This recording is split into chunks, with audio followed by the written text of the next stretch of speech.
Have you decided on the team yet? Can you tell us? Yeah, we've decided on the team. Liam's going to play. Toby's the unfortunate one to miss out, but he's really impressed everyone the way he's gone about his business. And I look at the team now and I think it's got great balance. And as I said, the guys are really ready and looking forward to tomorrow. What made you go for Liam Dawson over Adil Rashid? I think Liam's character is exceptional. I thought the way he bowled in India and the way he's performed throughout this season has been brilliant. And he'll obviously bring us a lot of control and a little bit of depth in terms of batting as well. Does Rashid still have a future in red ball cricket?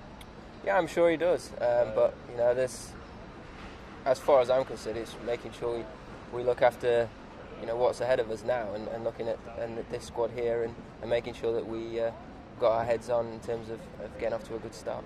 And Gary Ballance, will he bat at 3? Gary's going to bat at 3, yeah. The way he's played this year, the amount of runs he's scored, and when he's scored them, has been excellent. So hopefully he's going to get off to a cracking start this week and put on a show for everyone and show that he's an international cricketer.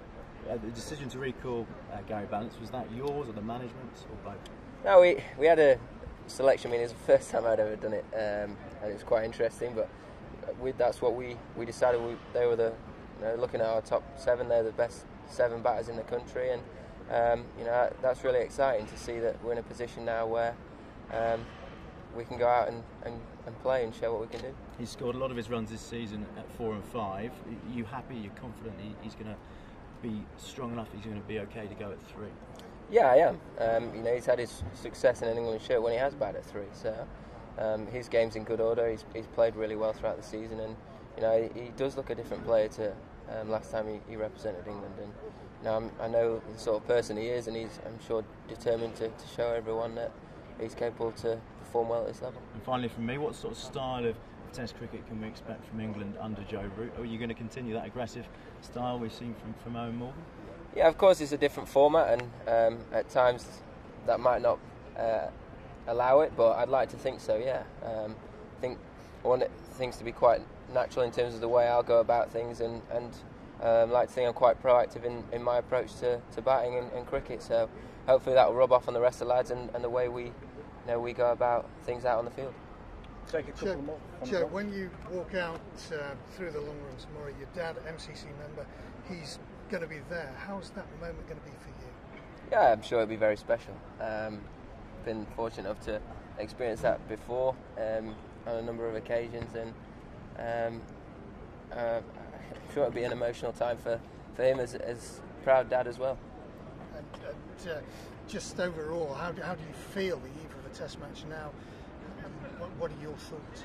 I'm just extremely excited. As I said, it's felt like forever since I was appointed all those months ago, and to finally it be around the corner and to get the opportunity to lead the side out tomorrow, I'm ecstatic and just want to get out there.